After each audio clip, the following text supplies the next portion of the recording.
পাহাড়ের ওপর দিয়ে উড়ে যাচ্ছিল, তাই সামান্য ভুল হলেই তারা সোজা গিয়ে পাহাড়ে ধাক্কা খাবে।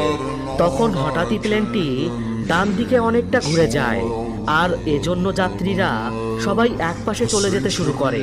এই ঘটনায় যাত্রীদের মধ্যে এবার পুরোপুরি আতঙ্ক ছড়িয়ে পড়ে, আর তারা তাদের সিট বেল্টগুলো আরও শক্ত করে বেঁধে নেয়। এদিকে বিমানের ক্রু মেম্বাররা তাদের জীবন বাজি রেখে তখন সেখানে থাকা বয়স্ক আর বাচ্চাদের সাহায্য করতে থাকে।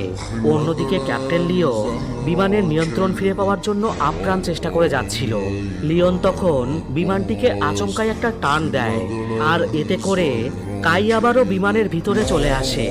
আসলে সে কাইকে ভিতরে আনার জন্য ইচ্ছা করেই এরকমটা করে, কিন্তু এরকমটা করতেই ককপিটের দরজা হঠাৎ করে খুলে যায়, আর প্রচণ্ড বাতাসের চাপে সবকিছু এলোমেলো হয়ে যেতে শুরু করে।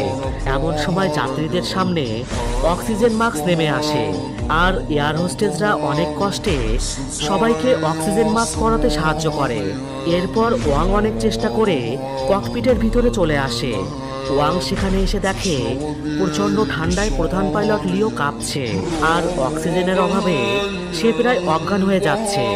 এটা দেখে ওয়াং দ্রুত লিওর মুখে একটা অক্সিজেন মাস্ক দিয়ে দেয় এবং কোনো মতে সুইচ চেপে বিমানটিকে আরও নিচুতে নিয়ে যায়। এদিকে কন্ট্রোল রুমের সাথে তাদের সমস্ত যোগাযোগ বিচ্ছিন্ন হয়ে যায়। এজন্য আশেপাশের এয়ারপোর্টের ফ্লাইট ক্যান্সেল করে সব রানওয়েগুলো খালি করে দেওয়া হয়, যাতে করে বিমানটি সঠিক সময়ে এমার্জেন্সি ল্যান্ডিং করতে পারে। সেই সাথে পুলিশ এবং ফায়ার সার্ভিস সবকিছু নিয়ে যে কোনো খারাপ পরিস্থিতি মোকাবেলার জন্য নিজেদের প্রস্তুত করে ফেলে। এছাড়া কন্ট্রোল অফিস থেকে 3টে ফাইটার জেট পাঠানো হয়, যাতে তারাও বিমানের কাছে গিয়ে ক্যাপ্টেন লিওর সাথে যোগাযোগ করতে পারে।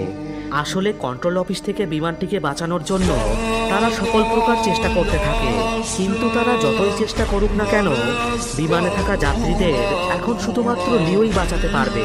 এদিকে বিমান তখন সবাইকে জানিয়ে দেয় যে তারা ককপিটের প্রেসার লস করেছে, তাই সবাই যেন সিট বেল্ট ভালো করে বেঁধে শক্ত হয়ে বসে থাকে।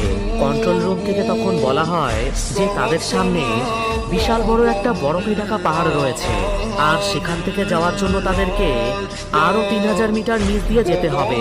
তা না হলে তারা বেঁচে থাকার জন্য পর্যাপ্ত পরিমাণে অক্সিজেন পাবে না। লিও তখন সাহসিকতার সাথে বিমান নিয়ে বরফের কিছুটা ওপর দিয়ে এগোতে থাকে। তবে সে একদম আতঙ্কিত হয়েছিল, কারণ তখন বিমানের মাত্র একটা ইঞ্জিন কাজ করছিল, আর ককপিটে প্রচণ্ড বেগে বাতাস আর বরফ ঢোকার কারণে সামনে কি রয়েছে সেটা তারা স্পষ্টভাবে দেখতে পাচ্ছিল না। তাই যে কোনো মুহূর্তেই বিমানটি পাহাড়ের সাথে ধাক্কা খেতে পারে। এদিকে